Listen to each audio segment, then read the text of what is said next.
Hello friends, welcome to Honey GS classes. 26th March daily current affairs with GS points. ఈరోజు మనకి science and టెక్నాలజీలో ఉన్న అంశాలు ఎక్కువ కనిపిస్తున్నాయి, స్పేస్, డిఫెన్స్, అదర్స్ అని చెప్పేసి.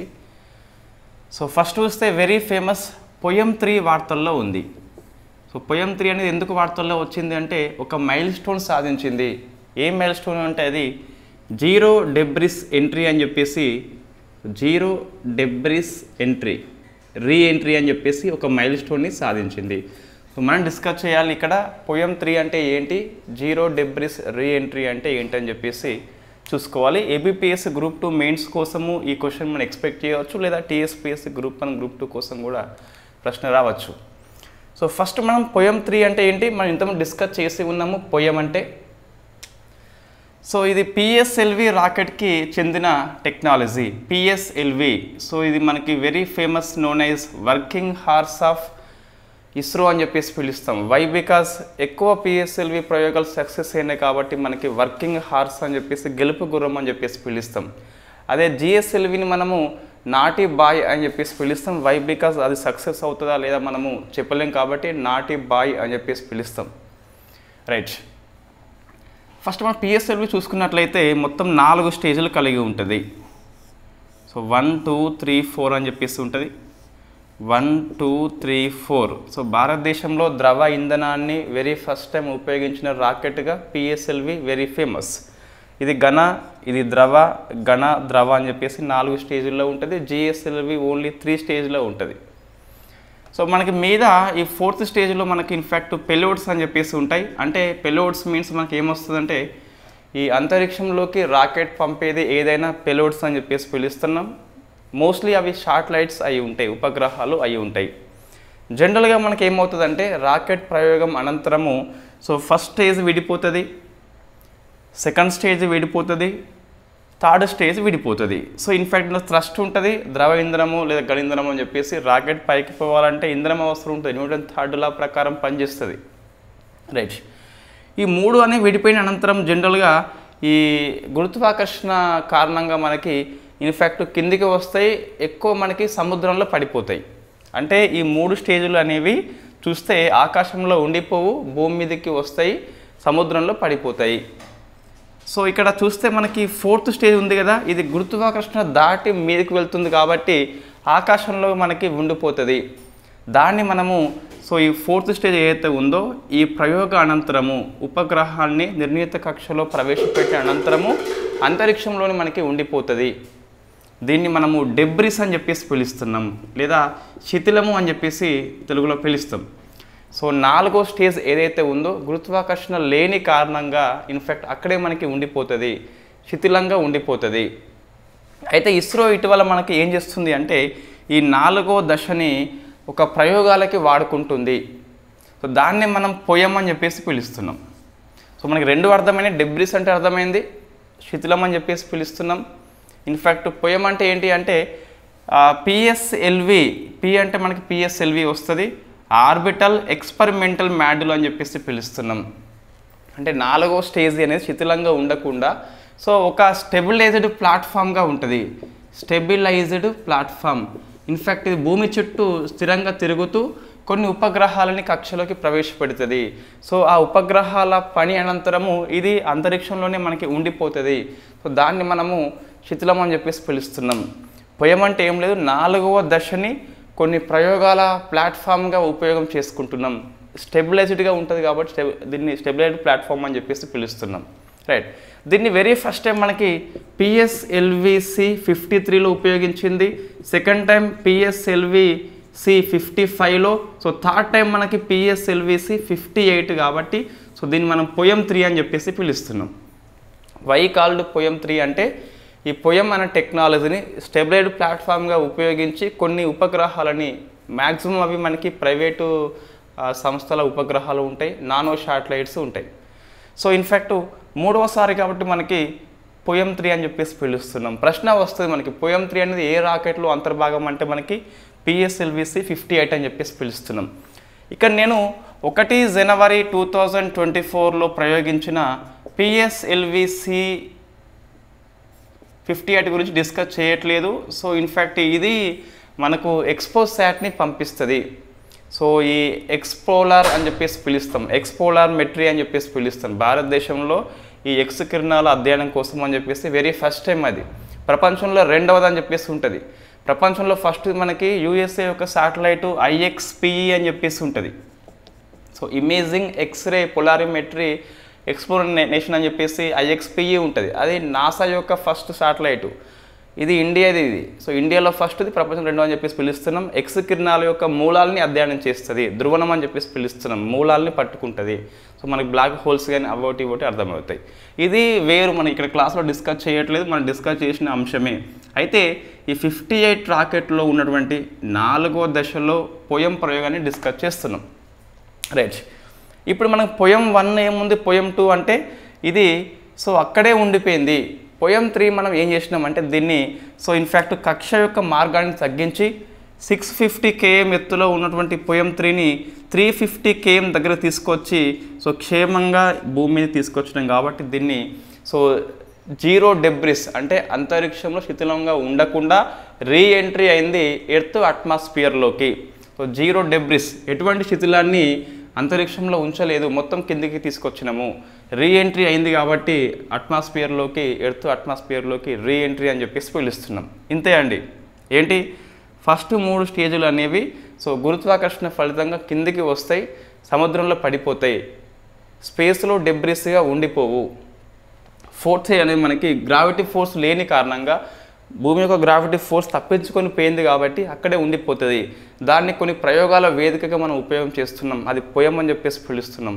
3వసారి ఉపయోగించాం కాబట్టి పోయం 3 అని చెప్పేసి పిలుస్తున్నాం. ఈ పోయం 3 అనేది PSLV 58లో అంతర్భాగంగా మనకి ఉన్నది. దీన్ని సో జీరో డెబ్రిస్ రీఎంట్రీగా ఒక మైల్ స్టోన్ ఇస్రో సాధించింది. సో మనకి అనుబంధంగా APPS గ్రూప్ 2 మెయిన్స్ దృష్ట్యా కావచ్చు, లేదా TSPS గ్రూప్ 1 ఫిలిమ్స్ దృష్ట్యా కావచ్చు, ఇంకా కొన్ని అంశాలు అధ్యయనం చేయాలి. ఏంటి అంటే సో డెబ్రిస్ కోసము, శిథిలాల కోసము మనకు 2 అబ్జర్వేటరీ పనిచేస్తున్నాయి ప్రజెంట్. ఇస్రోను దిగంతర స్టార్టప్ ఇది. సో ప్రాజెక్టు నేత్ర అని చెప్పేసి పిలుస్తున్నాం. సో ఈ నేత్ర అంటే ఏంది, మనకి ఇక్కడ 2 రావత్తులు ఉన్నాయంటే సో మనకి రాసేటప్పుడు మిస్టేక్స్ అనేది very common. So as a ఇది టీచర్స్ తెలుస్తుంది. జనరల్గా మనము ఇక్కడ చెప్పడం ఒకటి ఉంటుంది, రాయడం ఒకటి ఉంటుంది. సరే ఇక్కడ ఇంకో రావత్తు రాదు. రైట్ నేత్ర అని చెప్పేసి మనకి ఇక్కడ ఏమొస్తుందంటే ఇది అంతరిక్షంలో డెబ్రిస్ని అబ్జర్వేషన్ చేస్తుంది. సో ఇది ఇస్రో యొక్క ప్రాజెక్ట్ అండి. ఇదే పని కోసం అని చెప్పేసి ఒక ప్రైవేట్ స్టార్టప్ కంపెనీ దిగంతర్ అని చెప్పేసి ఉంటుంది, బెంగళూరు స్టార్టప్ కంపెనీ. ఇది ఏం చేస్తుందంటే సో సేమ్ పని కానీ ఇది ఒక ప్రైవేట్ స్టార్టప్. ఇది ఉత్తరాఖండ్లో ఏర్పాటు చేసింది ఒక స్పేస్ సిచ్యువేషనల్ అబ్జర్వేటరీ అని చెప్పేసి పిలుస్తున్నాం. స్పేస్ సిచ్యువేషనల్ అవేర్నెస్ అబ్జర్వేటరీ అంటే సో అంతరిక్షం యొక్క శిథిలాలని అధ్యయనం చేస్తుంది. సో ఇది ఉత్తరాఖండ్ లోపల దిగంతర స్టార్టప్ ఏర్పాటు చేసింది. ఇస్రో చూస్తే ప్రాజెక్టు నేత్ర అని చెప్పేసి ఏర్పాటు చేసింది. సో ఇవి 2 మనం లింకప్ చేసుకోవాలి, డెబ్రిస్ వార్తల్లో ఉంది కాబట్టి. ఇంతకంటే ఎక్కువ మనకి అవసరం లేదు. సో ఇక్కడ పోయం అనేది వార్తల్లో ఉంది కాబట్టి అయితే మనము ఇన్ఫ్యాక్ట్ 58 వాళ్ళు అడగకుండా 53 అడగవచ్చు. వై? బికాస్ పోయం ఒక మైల్ స్టోన్ సాధించింది కాబట్టి దాని యొక్క పూర్వాలు మనం తెలుసుకోవాలి. ఇన్ఫ్యాక్ట్ అది వెరీ ఫస్ట్ టైం 53లో ఉపయోగిస్తే, సెకండ్ టైం 55 అని చెప్పేసి, థర్డ్ 57 కాకుండా 58లో ఉపయోగిస్తారు. ఇది అంక శ్రేణిలో మనకి లేదు. రైట్, ఇది వెరీ ఫేమస్ క్వశ్చన్. క్వశ్చన్ వస్తే రావచ్చు. ఎట్లా రావచ్చు? మనకి డెబ్రిస్ మీద రావచ్చు, లేదా పోయం మీద రావచ్చు. ఎక్స్పోసాట్ యొక్క అంశం వేరే, ఇక్కడ మనం దాన్ని డిస్కస్ చేయలేదు. నెక్స్ట్ సో HAPS లేదా famous known as pseudo satellite అని చెప్పేసి పిలుస్తాం. So pseudo satellite. Okay right, it is name మనకి ఇక్కడ ఏం కనిపిస్తుంది? It is the satellite, but it is not satellite, it is the drone అని చెప్పేసి పిలుస్తున్నాం. ఏమంటున్నా అంటే పేరులో ఏమున్నది మనకి సూడో ఉపగ్రహం ఉన్నప్పటికీ అది ఉపగ్రహం కాదు, ఇట్ ఈస్ ద డ్రోన్ అని చెప్పేసి పిలుస్తున్నాం. బట్ డ్రోన్కి HAPSకి తేడా ఏంటి అంటే డ్రోన్ కొద్ది ఎత్తు వరకు మాత్రమే పోతుంది, ఇది 65,000 అడుగుల ఎత్తు వరకు పోతుంది. సో ఇది మనకి డ్రోన్ నుంచి వేరీ చేస్తుంది. హై ఆల్టిట్యూడ్ అంటే అత్యధిక ఎత్తుకు పోతుంది. సో హై ఆల్టిట్యూడ్ మనకు ప్లాట్ఫామ్ సిస్టమ్ అని చెప్పేసి పిలుస్తున్నాం. అంటే ఎత్తైన మార్గానికి వెళ్ళి అక్కడ పనిచేస్తుంది. దీన్ని మన డ్రోన్ నుంచి వేరీ చేస్తుంది. అలా పనిచేసే దాన్ని హెచ్ఏపిఎస్ని మనము సూడో ఉపగ్రహం అని చెప్పేసి పిలుస్తాం. ఉపగ్రహం చేసే పని చేస్తుంది. ఇది సర్వేలియన్స్ కోసము, నిఘా కోసము ఉపయోగం చేస్తుంది. సో మనం చైనా సరిహద్దుల్లో మోహరించినాం కాబట్టి మనకి వార్తల్లో వచ్చింది. వెరీ ఫేమస్ డిఫెన్స్ సెక్టార్లో వస్తుంది. It is not satellite, it is the drone అని చెప్పేసి గుర్తుపెట్టుకోవాలి. కానీ డ్రోన్ కాదు. మళ్ళీ ఎందుకోసం అంటే ఇది 65,000 అడుగుల ఎత్తులో పనిచేస్తుంది కాబట్టి దీన్ని హెచ్ఏపిఎస్ అని చెప్పేసి పిలుస్తున్నాం. హై ఆల్టిట్యూడ్ ప్లాట్ఫామ్ సిస్టమ్ అని చెప్పేసి వస్తుంది. ఎందుకు వార్తల్లో వచ్చింది అంటే దీన్ని చైనా సరిహద్దుల్లో మనము మోహరిస్తున్నాము, నిఘా కోసం అని చెప్పేసి బాగా పనికి వస్తుంది. దీన్ని ఎవరు రూపొందించారంటే మనకి మేక్ 1 ప్రాజెక్ట్ అని చెప్పేసి ఉంటుంది. దీనికి ఇండియన్ ఎయిర్ ఫోర్స్ ఫండింగ్ ఇస్తుంది. మేక్ 1, మేక్ ఇండియా కాదు, మేక్ 1 ప్రాజెక్ట్లో భాగంగా ఇండియన్ ఎయిర్ ఫోర్స్ ఫండింగ్ ఇస్తుంది దీనికోసం అని చెప్పేసి.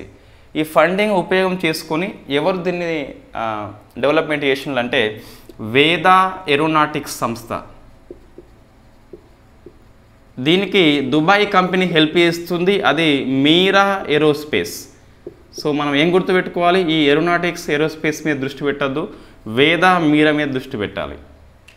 ఇక్కడ ఏరోనాటిక్స్ ఉన్నది, ఇది ఏరోస్పేస్ ఉన్నది, ఇక్కడ ప్రశ్న రాదండి. ఇక్కడ మనకు వేద మీరా కంపెనీ పేరు గుర్తుపెట్టుకోవాలి. ఇండియా కంపెనీ వేద, దుబాయ్ కంపెనీ మీరా అని చెప్పేసి ఉన్నది. సో వేద మీరా అని చెప్పేసి మనకు కనిపిస్తుంది. ఇన్ఫ్యాక్ట్ మేక్ 1 ప్రాజెక్టు పేరు ఐఐఎఫ్ ఫండింగ్ ఇస్తుంది. ఇక్కడ ప్రాజెక్టు పేరు ఏంటి మనకి మేక్ 1 అని చెప్పేసి. ఇది చూస్తే మనకి హెచ్ఏపిఎస్ అని చెప్పేసి ఉన్నది. సో ఇట్ ఈస్ నాట్ ఉపగ్రహం అని చెప్పేసి చూసుకోవాలి. It is the drone, but drone కాదు. డ్రోన్ లాంటిది కానీ డ్రోన్ కాదు. డ్రోన్తో ఇది ఎక్కడ విభేదిస్తుంది అంటే మనకి ఎత్తులో పనిచేస్తుంది. బాగా 65,000 అడుగుల ఎత్తు అని చెప్పేసి చూసుకోవాలి. ఇది వెరీ ఫేమస్ అండి. మన చైనా యొక్క బార్డర్ ఇష్యూ ఉంది కాబట్టి నిఘా కోసం అని చెప్పేసి, సర్వేలెన్స్ కోసం అని చెప్పేసి పనిచేస్తుంది. నెక్స్ట్ మనకి గ్లోబల్ ఏఐ తీర్మానం చేయడం జరిగింది యుఎన్ఓ. సో ఫస్ట్ మనకి హిందూ పేపర్లో ఏమి ఇచ్చిండు అంటే ఫస్ట్ గ్లోబల్ ఏఐ తీర్మానం అని చెప్పేసి ఇచ్చిండు. It is not first global. ఎందుకంటే మనం ఇంతకు డిస్కస్ చేసి ఉన్నాం ఆల్రెడీ. బ్లెచ్లీ అని చెప్పేసి, జీపీఏఐ అని చెప్పేసి 2 మనకి గ్లోబల్ లెవెల్లో చేసిన తీర్మానాలే ఏఐ మీద. It is not first global, but it is the first UNO అని చెప్పేసి చూసుకోవాలి.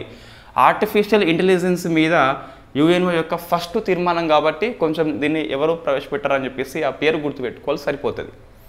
ఇన్ఫ్యాక్ట్ ఈ తీర్మానం మన యొక్క సారాంశం ఏంటి అంటే ఏఐ రిస్క్ మీద అవేర్నెస్ కల్పించాలని చెప్పేసి తీసుకోవడం జరిగింది. ఏఐ పట్ల ప్రమాదం ఏముంటుందని చెప్పేసి, ఇన్ఫ్యాక్ట్ హ్యూమన్ రైట్స్ ఎలా ఉల్లంఘన అవుతాయని చెప్పేసి అవేర్నెస్ కల్పించాలని ఈ తీర్మానాన్ని అమెరికా ప్రవేశపెట్టింది. దీనికి కో-స్పాన్సరు అంటే ఈ తీర్మానానికి మద్దతుగా 123 కంట్రీస్ వచ్చినాయి. నెంబర్ గుర్తుపెట్టుకోవాలి. సో యుఎన్ఓ లోపల గ్లోబల్ ఏఐ తీర్మానం పెట్టిందేమో యుఎస్ఏ, కో-స్పాన్సర్గా మనకి 123 కంట్రీస్ అయితే వచ్చినాయి. సో సారాంశం ఏంటి అంటే ఏఐ రిస్క్ పట్ల ప్రపంచ దేశాలు అన్నిటికీ కూడా అవేర్నెస్ కల్పించాలని చెప్పేసి తీర్మానం చేసిండు వాళ్ళు. రైట్. అయితే it is not first global, ఎందుకంటే మనం డిస్కస్ చేస్తున్నాం ఆల్రెడీ ఏఐ విషయంలో. సో ఫస్ట్ మనకి ఏమొస్తుంది, బ్లెచ్లీ డిక్లరేషన్ అని చెప్పేసి వస్తుంది. It is the first global summit on artificial intelligence. AI మీద అంతర్జాతీయ స్థాయిలో ఫస్ట్ శిఖరాగ్ర సదస్సు అంటే మనకి బ్లెచ్లీ వస్తుంది, యుఎన్ఓ కాదు అది. సో ఫస్ట్ యుఎన్ఓ కావచ్చు, it is not first global. Right. In fact ఇది మన లండన్లో ఉంటుంది. ఇక్కడ ఏం చేస్తారంటే సేమ్ మనకు ఏఐ రిస్క్ మీదనే దృష్టి పెడతారు. నెక్స్ట్ మనకు జీపీఏఐ అని చెప్పేసి ఉంటుంది. So global partnership on artificial intelligence అని చెప్పేసి పిలుస్తాం. సో ఇది మనకు ఢిల్లీలో మీటింగ్ కండక్ట్ చేస్తుంది. ఇక్కడ ఫోకస్ చేసేది మనకి ఏఐ యొక్క ఇన్నోవేషన్, అంటే ఏఐ పట్ల వచ్చే ఉపయోగాలు ఏంటి, ప్లస్ ఏఐ రిస్క్ ఏంటి, రెండింటిని బ్యాలెన్స్ చేస్తూ మన ఢిల్లీ ఇన్ఫ్యాక్ట్ ఫోకస్ చేస్తుంది. సో 2 మనకి ఇంటర్నేషనల్ లెవెల్ సమ్మిట్సే ఏఐ మీద. తేడా ఏంటి అంటే it is the first, it is the second అని చెప్పేసి పిలుస్తాం. ఈ ఫస్ట్లో ఓన్లీ ఏఐ రిస్క్ ఉంటే సెకండ్లో ఢిల్లీ వచ్చేసి ఇన్ఫ్యాక్ట్ ఏఐ ఇన్నోవేషన్ని, ఏఐ ఉపయోగాలు వాడుకోవాలి, ఏఐ రిస్క్ను దృష్టిలో పెట్టుకోవాలని చెప్పేసి రెండింటిని బ్యాలెన్స్ చేస్తుంది. ఇంకోటి G7 కంట్రీస్ మనకి హిరోషిమా లోపల కూడా ఏఐ విషయంలో తీర్మానం చేస్తాయి. ఇవి 3 సమ్మిట్స్ గుర్తుపెట్టుకోవాలి. 4వది యుఎన్ఓ అనేది హోస్ట్ చేసింది. సో యుఎస్ఏ తీర్మానం ప్రవేశపెడితే 123 కంట్రీస్ సపోర్ట్ చేసినాయి.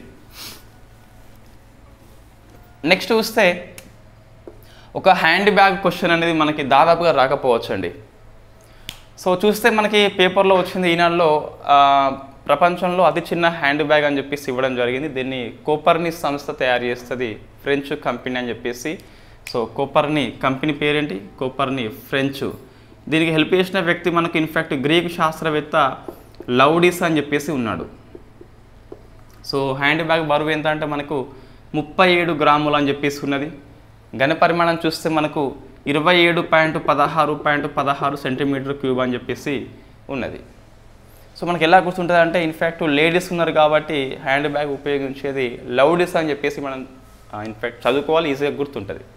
పూర్తి పేరు ఉన్నది నోట్స్లో ఉంటే చూసుకోండి. సో పూర్తి పేరు మనకు అవసరం లేదు, గ్రూప్ ఆర్ మెయిన్స్లో ప్రశ్న ఏం రాదు కాబట్టి హ్యాండ్ బ్యాగ్ విషయంలో మనకి జస్ట్ ఆన్సర్ని ఐడెంటిఫై చేస్తే సరిపోతుంది. సో పూర్తి పేరు కాకపోయినా లాస్ట్కి లౌడిస్ అని చెప్పేసి ఏదో వస్తుంది, మిచ్ లౌడిస్ అని చెప్పేసి ఏదో వస్తుంది. Next very famous digital market act 2024 అని చెప్పేసి యూరోపియన్ యూనియన్ ఆమోదించింది. డిజిటల్ మార్కెటింగ్ యాక్ట్ అని చెప్పేసి వెరీ ఫేమస్ యాక్ట్. ఇది ఎందుకోసం వచ్చిందంటే మనకి డిజిటల్ మార్కెటింగ్ విషయంలో ఒక 6 సంస్థలు మనకు డామినేట్ చేస్తున్నాయి. 6 సంస్థలు కాకుండా అన్నిటికీ సౌకర్యం కల్పించాలని చెప్పేసి ఈ చట్టాన్ని EU తీసుకొచ్చింది. డిజిటల్ మార్కెటింగ్లో మనకి గేట్ కీపర్స్ అని చెప్పేసి పిలుస్తాం, ఒక 6 ఉంటాయి. సో ఈ గేట్ కీపర్స్ యొక్క నియంత్రణ కోసం అని చెప్పేసి 6 సంస్థల యొక్క కంట్రోల్ కోసం అని చెప్పేసి చట్టాన్ని తీసుకొచ్చింది. 6 సంస్థలు ఏంటి అంటే మనకు ఇక్కడ గూగుల్ సంస్థ కనిపిస్తుంది, మెటా అంటే ఇది ఫేస్బుక్ సంస్థ, మైక్రోసాఫ్ట్ కనిపిస్తుంది, ఇంకా టిక్ టాక్. అయితే మనకి దీన్ని ఒక మాతృ సంస్థ పేరు ఇవ్వడం జరిగింది. టిక్ టాక్ కాకుండా దాన్ని బైట్ డ్యాన్స్ అని చెప్పేసి పిలుస్తాం. నెక్స్ట్ యాపిల్ అని చెప్పేసి ఉన్నది. సో 1 2 3 4 5 వచ్చినాయి కదా, ఇంకోటి మొత్తం మీద ఏదో ఉంటుంది. సో మనకి ఇక్కడ చూస్తే Google, Meta, Microsoft, ByteDance అని చెప్పేసి యాపిల్ అని చెప్పేసి ఉన్నది. ఇంకొకటి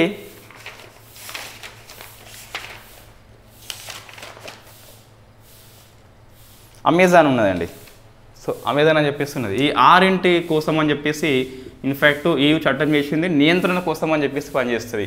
ఒకవేళ డిజిటల్ మార్కెట్ యాక్ట్ రూల్స్ కనుక వీళ్ళు వైలేట్ చేస్తే, ఉల్లంఘన చేస్తే, సో మొత్తం గ్లోబల్ మార్కెట్ యొక్క వాల్యూ లోపల 10% ఫైన్ విధిస్తుందట. అదే తప్పు రిపీట్ అవుతే గిట్ట 20% ఫైన్ విధిస్తుందట. సో EU అని చెప్పేసి వెరీ ఫేమస్ చట్టము. ఇది దేని విషయంలో 6 గేట్ కీపర్స్ యొక్క కంట్రోల్ కోసం అని చెప్పేసి చేసింది.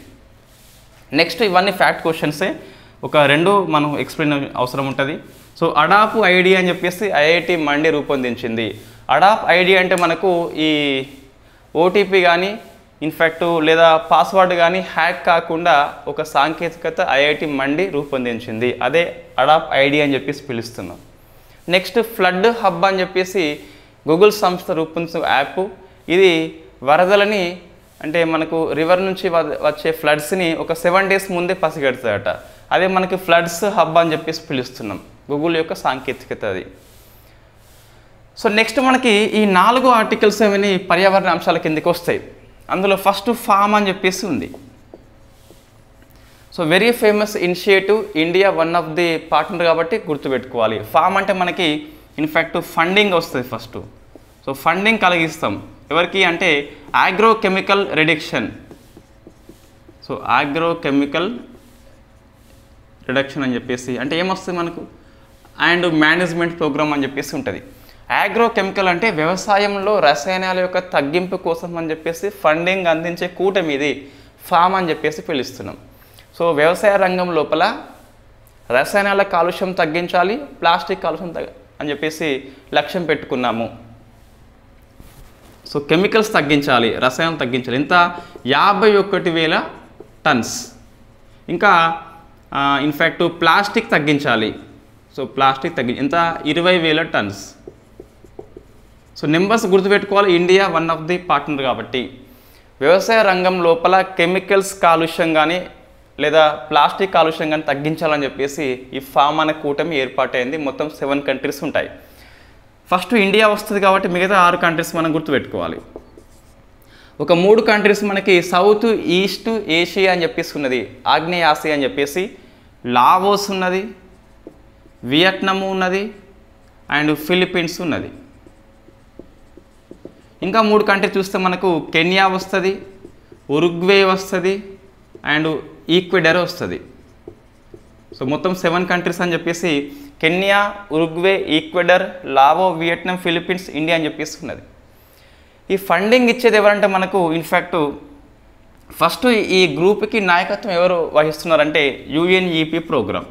వెరీ ఫేమస్ మనకి, lead by UNEP, funded by అంటే ఫండింగ్ ఇచ్చేది మనకి సో గ్లోబల్ ఎన్విరాన్మెంట్ ఫెసిలిటీ అని చెప్పేసి మనం నెంబర్ ఆఫ్ టైమ్స్ జీఈఎఫ్ని డిస్కస్ చేస్తున్నాము. జీవ వైవిధ్యం విషయంలో, క్లైమేట్ యాక్షన్ విషయంలో ఇది ఫండింగ్ అందిస్తుంది అని చెప్పేసి డిస్కస్ చేసి ఉన్నాం మనము. ఇది ఫండింగ్ ఇస్తుంది. దీనికి ఎవరు సపోర్ట్ చేస్తున్నారంటే జీఎఫ్ సంస్థకి యుఎన్డిపి వాళ్ళు, యూనిడే అని చెప్పేసి ఉంటుంది, United nations industrial development organise సంస్థ, దీంతోపాటు ఆఫ్రికన్ డెవలప్మెంట్ బ్యాంక్ అని చెప్పేసి 3 కూడా జీఈఎఫ్కి సపోర్ట్ ఇస్తున్నాయి. ఇన్ని పేర్లు గుర్తుపెట్టుకోవాలంటే ఇండియా ఉంది కాబట్టి, ఫామ్ కాబట్టి, అంటే వ్యవసాయ రంగంలో మనకి వ్యవసాయంలో కాలుష్యం ఉందని చెప్పేసి తగ్గించాలి కాబట్టి వెరీ ఫేమస్ ఇనిషియేటివ్ కాబట్టి ప్రతిదీ గుర్తుపెట్టుకోవాలి. గ్లోబల్ బయోఫ్యూయల్ అలయన్స్ ఎంత అవసరమో ఇది అంతే అవసరము. మా తెలుగు పేపర్స్ ఇది కవర్ చేయలేదు, బట్ ఇది very famous initiative by UNEP. 7 దేశాలు భాగస్వామిగా వచ్చినాయి. సో మొత్తం ఎంత ఫండింగ్ అంటే $379 మిలియన్ అని చెప్పేసి చూసుకోవాలి. సో ఇట్ ఈస్ ఎనఫ్ మనకి. గ్రూప్ ఏంటి అని చెప్పేసి, ఎన్ని కంట్రీస్ ఉన్నాయని చెప్పేసి, వాటి లక్ష్యం ఏంటి, లీడింగ్ ఎవరు, ఫండింగ్ ఎవరు, సపోర్టింగ్ ఎవరు, ఎలా ఉందో మనం అలా గుర్తుపెట్టుకోవాలి. నెక్స్ట్గా చిన్న ఆర్టికల్సే అవి. సో కాప్ ప్రెసిడెన్సీ ట్రయోకా అని చెప్పేసి ఏర్పడింది. సో మన ట్రయోకా అంటే తెలుసు ఆల్రెడీ, ప్రజెంట్ హోస్ట్ చేస్తున్న కంట్రీ, లాస్ట్ టైం హోస్ట్ చేస్తున్న కంట్రీ, నెక్స్ట్ కంట్రీ మొత్తం కలిపి ట్రయోకా అని చెప్పేసి పిలుస్తున్నాం. సో కాప్ ప్రెసిడెన్సీ ట్రయోకా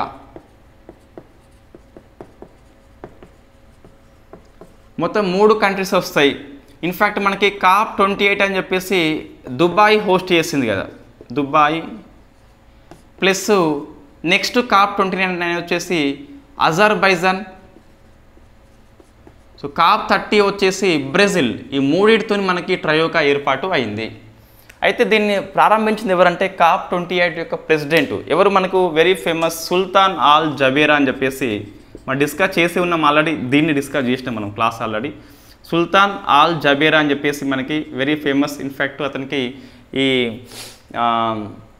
చమురు కంపెనీ ఉన్నదని చెప్పేసి సో కాప్ 28 ప్రెసిడెంట్గా నియామకం చేసినప్పుడు మనకి వివాదమైంది. ఒక చమురు కంపెనీ యొక్క ప్రెసిడెంట్ని నియామకం చేయడం ఏంటని చెప్పేసి మనకి SI mains question I think మొత్తం మీద, రైట్. సుల్తాన్ ఆల్ జబేర్ అని చెప్పేసి దీన్ని స్టార్ట్ చేస్తాడు. సో ఈ ట్రయోకా ఎందుకోసం ఏర్పాటైందంటే 2 లక్ష్యాలు మనకు కనిపిస్తున్నాయి.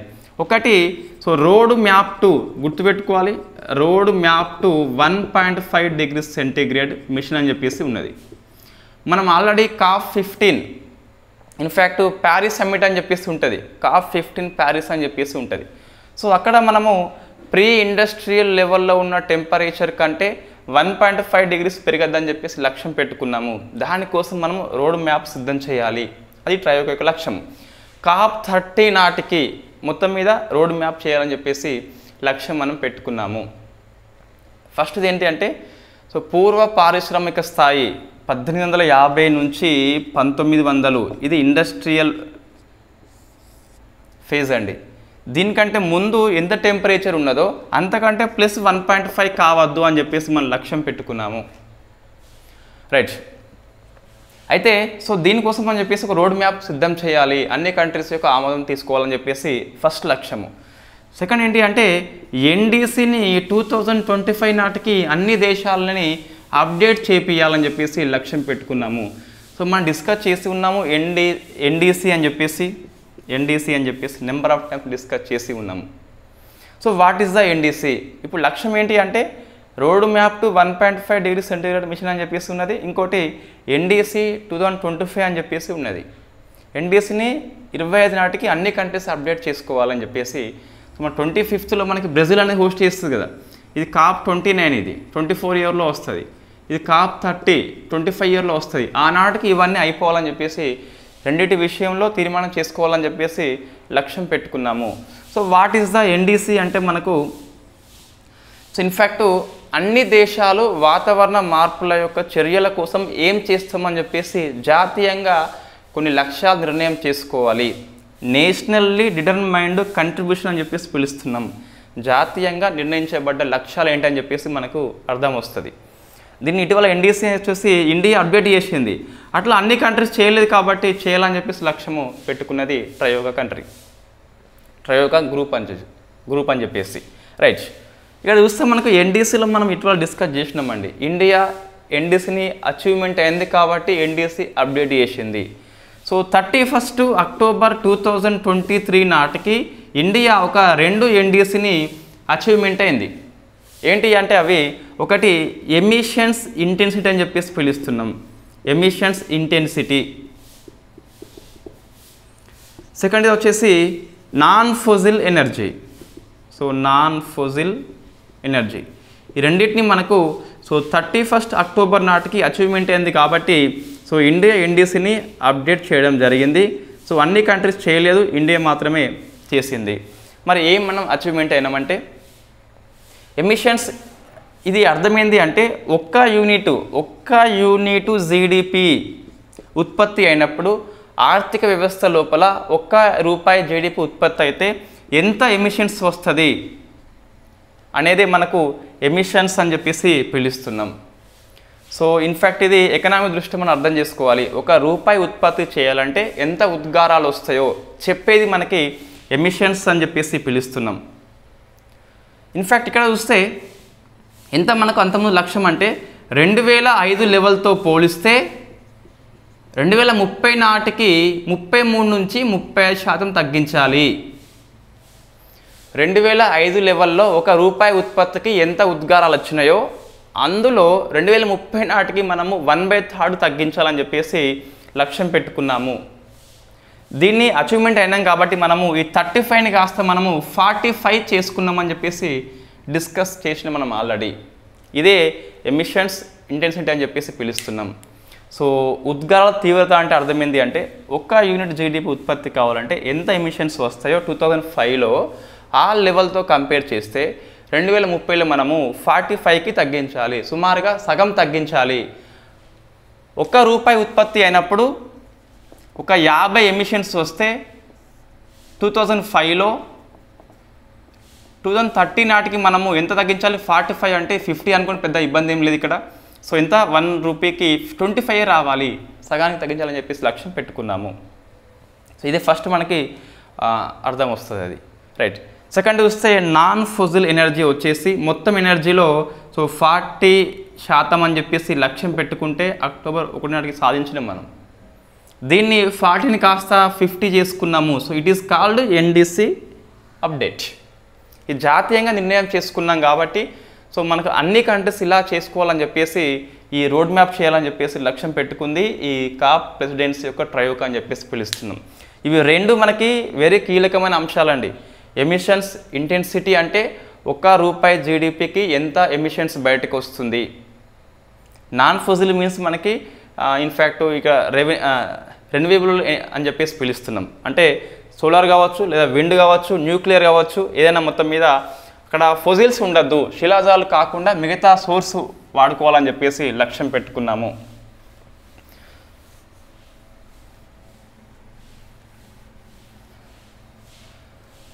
రైట్. ఇది జనరల్గా మనకి ఇది చాలా క్రిటికల్గా సబ్జెక్ట్ ఉంటుంది, బట్ మనం ఈజీగా అర్థం చేసుకోవచ్చు కీవర్డ్స్తోని. సో ఎమిషన్స్ ఇంటెన్సిటీ అంటే మనకి ఏం అర్థం కావాలి? ₹1 ఉత్పత్తికి ఎంత ఉద్గారం వస్తుందని చెప్పేసి అర్థం కావాలి, అంత సరిపోదు. నాన్ ఫోజిల్ అంటే ఫోజిల్స్ కాకుండా ఉండాలి, అది విండ్ ఎనర్జీ కావచ్చు, సోలార్ కావచ్చు, లేదా న్యూక్లియర్ ఎనర్జీ కావచ్చు. సో నెక్స్ట్ చూస్తే ఇట్లా మనకు టైము ఎక్కువ తీసుకుంటుంది క్లాస్ని ఎక్స్ప్లెయిన్ చేసినప్పుడు. అంటే ఇక్కడ మనం స్కిప్ చేయవచ్చు అది పెద్దగా. ఇన్ఫ్యాక్ట్ ఈ రెండు అంశాలు అవసరం అని చెప్పేసి ఎన్డీసీ అని చెప్పేస్తే అయిపోతుంది. ఏమున్నది? సో కాప్ ప్రెసిడెన్సీ ట్రయోగా అని చెప్పేసి 3 దేశాలు ఏర్పడ్డాయి. లక్ష్యం ఏంటి అంటే ఈ 3 దేశాల వరకు మనం ఆపేయచ్చు క్లాస్ని. ఇంకొంచెం సరే వీళ్ళకి ఎగ్జామ్లో వస్తుంది గ్రూప్ 2 ఎంబీబీఎస్ మెయిన్స్ అని చెప్పేసి చెప్తే ఇన్ఫ్యాక్ట్ ఇంకో లక్ష్యాలు చెప్పొచ్చు. లక్ష్యాలు ఏమైనా 1.5 డిగ్రీస్ అని చెప్పేసి ఉన్నది ఇంకా ఇక్కడ మనకు సో ఎన్డీసీ అని చెప్పేసి ఉన్నదిగా. సో ఎన్డీసీ అంటే మనకి ఇన్ఫ్యాక్ట్ చాలా క్రిటికల్ సబ్జెక్ట్ అది. సో ఆ 2 వర్డ్స్ చెప్పాలి, ఎక్స్ప్లెయిన్ చేయాలి, ఇండియా గురించి డిస్కస్ చేస్తే టైం ఎక్కువ తీసుకుంటుంది. సో మనకి టైం ఎక్కువ అని చెప్పేసి ఒక 2-3 కామెంట్ చేస్తున్నారు, టైం ఎక్కువ అని చెప్పేసి. టైం ఎక్కువ తీసుకుంటుంది ఎక్స్ప్లెయిన్ చేస్తే, స్కిప్ చేస్తే తీసుకోదు. జనరల్గా మనం దీన్ని ట్రైవక్ అని చెప్పేసి 3 దేశాల పేర్లు చెప్పేసి ఆపేయవచ్చు. బట్ ఎగ్జామ్లో 3 దేశాల పేర్లతో పాటు లక్ష్యం ఏంటని చెప్పేసి ఇస్తున్నాడు. ఆ లక్ష్యంలో మనకి ఎన్డీసీ ఉంది కాబట్టి ఇండియా యొక్క ఎన్డీసీ ఏంటని చెప్పేసి ఇస్తున్నాడు. ఆ డేట్స్ గుర్తుపెట్టుకోవాలి కంపల్సరీ. 31 అక్టోబర్ నాటికి ఇండియా అయితే అచీవ్మెంట్ అయింది కాబట్టి ఎన్డీసీ అప్డేట్ అని చెప్పేసి చేసింది. నెక్స్ట్ ఇది చిన్న అంశము. సో పీచూరి ఆవు అమ్మ అని చెప్పేసి మనకి, సో ఇన్ఫ్యాక్ట్ కేరళలో ఉంటుంది పీచూరు అనే వేచూరి. సో వేచూరు అమ్మ ఆవు అని చెప్పేసి పిలుస్తున్నాం. సో వేచూరు ఆవు అమ్మ అని చెప్పేసి బెదిరించిన మనం ఇన్ఫ్యాక్ట్ అయ్యాపే అని చెప్పేసి ఒక ఆమె ఉంటుంది, సోసమ్మ అయ్యాపే అని చెప్పేసి. సో ఆమెకి ఈ టైటిల్ వచ్చింది కాబట్టి మనకి వార్తల్లో ఉంది. వేచూరు కేరళ ప్రాంతంలో ఉంటుంది. వేచూరు ఆవు అనేది సో వన్ ఆఫ్ ది పొట్టి ఆవు ప్రపంచం లోపల. ఇట్ ఈస్ నాట్ ఫస్ట్ పొట్టి కానీ వన్ ఆఫ్ ద పొట్టి అని చెప్పేసి పిలుస్తున్నాం. సో ఇన్ఫ్యాక్ట్ ఈమెకి పద్మశ్రీ అవార్డు వచ్చింది 2022 లోపల. ఇప్పుడెందుకు వార్తల్లో వచ్చింది అంటే మనకి హిందూ పేపర్లో వచ్చింది, వేచూరి ఆవు అమ్మ అని చెప్పేసి బిరుదు వచ్చిందట. ఆ పుస్తకం చూస్తే మనకు వేచూరి ఆవు రీబర్త్ అని చెప్పేసి పుస్తకం ఉన్నది.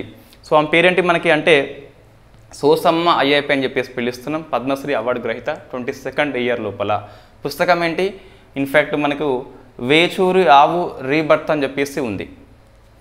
నెక్స్ట్ గ్రేట్ ఇండియన్ బస్టర్డ్ పక్షి మరొకసారి వార్తల్లో వచ్చింది. నాకు తెలిసి ఈ క్లాస్ని మనము GIBని ఒక 20 times డిస్కస్ చేయవచ్చు. సో గ్రేట్ ఇండియన్ బస్టర్డ్ బట్ట మేకల పక్షి అని చెప్పేసి పిలుస్తున్నాం. ఏపీలో వెరీ ఫేమస్, మనకు రోళ్లపాడు దగ్గర ఉంటుంది.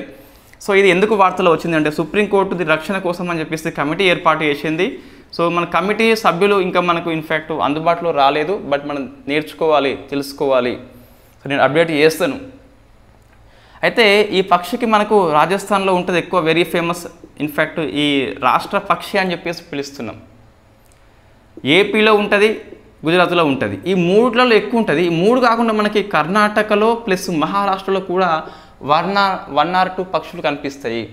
సో గుజరాత్ రాజస్థాన్లో ఎక్కువ ఉంటాయి, ఏపీలో 3rd place అయితే మనకు కర్ణాటక మహారాష్ట్రలో కొంచెం వరకు కనిపిస్తుంది అని చెప్పేసి చూసుకోవాలి.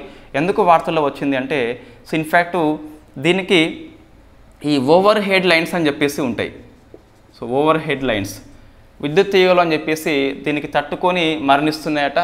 సో సుప్రీంకోర్టు మొన్న తీర్పు చెప్పి ఉన్నది, ఈ ప్రాంతం లోపల దీని యొక్క ఆవాసం ఉంటుంది కదా, ఈ ఆవాసం లోపల ఓవర్ హెడ్ లైన్స్ కాకుండా అండర్ గ్రౌండ్ లైన్స్ ఏర్పాటు చేయమని సుప్రీంకోర్టు తీర్పు చెప్పి ఉన్నది. అయితే మనం రాజస్థాన్లో చూస్తే ఎక్కువ ఇన్ఫ్యాక్ట్ సోలార్ ఎనర్జీ అని చెప్పేసి ఉపయోగిస్తాం మనం. సో దానికి ఓవర్ హెడ్ లైన్స్ తప్పనిసరి అట. అట్లా కాకుండా సుప్రీంకోర్టు బ్యాలెన్స్ చేస్తూ కమిటీ నియామకం చేసింది. తీర్పు ఏంటి అంటే ఇంతకుముందుది సో ఓవర్ హెడ్ లైన్స్ మొత్తం తీసి పడేయండి, అండర్ గ్రౌండ్ లైన్స్ అని చెప్పేసి తీర్పు చెప్పి ఉన్నది ఇంతకుముందు. సో దీని యొక్క పరిశీలన కోసం అని చెప్పి సుప్రీంకోర్టు కమిటీ ఏర్పాటు చేసింది. So balance between the development and పర్యావరణము. రైట్, ఇక్కడ పక్షి రక్షణ అవసరమే, అభివృద్ధి అవసరమే, రెండింటిని బ్యాలెన్స్ చేసి సిఫార్సు చేయమని చెప్పేసి కమిటీ చెప్పాలి. సో ఇది మనకి ఈరోజు కరెంట్ అఫైర్స్. ఇన్ఫ్యాక్ట్ GIB పక్షి అనేది రాజస్థాన్ యొక్క రాష్ట్ర పక్షి అని చెప్పేసి పిలుస్తున్నాం. అయితే IUCN లిస్ట్ లోపల దీని యొక్క IUCN లోపల ఇది క్రిటికల్లీ ఎండేంజర్డ్ అని చెప్పేసి పిలుస్తున్నాం, ఎండేంజర్డ్. సైడ్స్ లోపల ఇది అపెండిక్స్ 1 అని చెప్పేసి ఉన్నది. వైల్డ్ లైఫ్ ప్రొటెక్షన్ యాక్ట్ లోపల ఇది షెడ్యూల్ 1 అని చెప్పేసి ఉన్నది. సో గ్రేట్ ఇండియన్ బస్టర్డ్ పక్షి యొక్క రకాలు చూస్తే మనకి 3 రకాలు గుర్తుపెట్టుకోవాలి, ప్రశ్న వస్తుంది. ఇవి కాకుండా మనకి ఇంకా కొన్ని కరెంట్ అఫైర్స్ వార్తల్లో ఉన్నాయి, వాటిని మనము ఇన్ఫ్యాక్ట్ 27th డిసెంబర్లో డిస్కస్ చేద్దాం, 27th మార్చ్లో డిస్కస్ చేద్దాం. వెరీ ఫేమస్ మనకి ఎబెల్ ప్రైజ్ వచ్చిందండి. సో తలా గ్రాండ్ అని చెప్పేసి వచ్చింది. ఎబెల్ ప్రైజ్ గోస్ టు 24 ఇయర్లో మనకి మిచెల్ తలా గ్రాండ్ అని చెప్పేసి ఇన్ఫ్యాక్ట్ ఫ్రాన్స్ శాస్త్రవేత్త. సో మనం ఎలా అంటే తలా గ్రాండ్ అని చెప్పేసి మన ఎబెల్ ప్రైజ్ అంటే మ్యాథ్స్లో నోబెల్ అని చెప్పేసి పిలుస్తాం కదా, మ్యాథ్స్లో నోబెల్ కాబట్టి మ్యాథ్స్ వాళ్ళకి తల పెద్దగా ఉంటుంది కాబట్టి ఇన్ఫ్యాక్ట్ తలా అని చెప్పేసి అలా మనం ఈజీగా గుర్తుపెట్టుకోవచ్చు, తలా గ్రాండ్ అని చెప్పేసి గుర్తుపెట్టుకోవచ్చు. సో ఎబెల్ ప్రైజ్ 24 అనేది మిచెల్ తలా గ్రాండ్కి వచ్చింది ఫ్రమ్ ఫ్రాన్స్ అని చెప్పేసి వెరీ ఫేమస్ అవార్డ్ అది. ఇంకా కొన్ని మనకి వార్తల్లో ఉన్నాయి, వాటిని నెక్స్ట్ డే కరెంట్ అఫైర్స్లో డిస్కస్ చేద్దాం. Thank you very much. DSC వాళ్ళకి దీనిలో ఏం అవసరం అంటే ఇన్ఫ్యాక్ట్ పోయం 3 అవసరము, it is the part of the PSLV C 58 అని చెప్పేసి చూసుకోవాలి. సుడో లేదా హెచ్ఏపిఎస్ అనేది అవసరం కంపల్సరీ, నిఘా దృష్ట్యా గుర్తుపెట్టుకోవాలి. సో వేద ప్లస్ మీరా సంస్థల పేరు గుర్తుపెట్టుకోవాలి. ఇది పెద్దగా అవసరం లేదు డిఎస్సి వాళ్ళకి. So first DSC famous, second DSC famous, hand bag అనేది ఇది ఫేమస్ అండి. సో డిఎస్సి వాళ్ళకి అటువంటి ఫ్యాక్ట్ బిట్స్ వస్తాయి కాబట్టి టీఎస్పిఎస్ ఏపీపీఎస్ అయితే హ్యాండ్ బ్యాగ్ అవసరం లేదు. నెక్స్ట్ అంతే అండి, ఇంకా డిఎస్సి వాళ్ళకి 3 దాదాపు అవసరం ఉంటుంది. సో ఏపీపీఎస్సి వాళ్ళ కోసం అయితే ఇది ఎక్కువ అవసరం ఉంటుంది. టీఎస్పిఎస్సి గ్రూప్ 1 గ్రూప్ 2 కరెంట్ అఫైర్స్లో అవసరం ఉంటుంది. Thank you very much.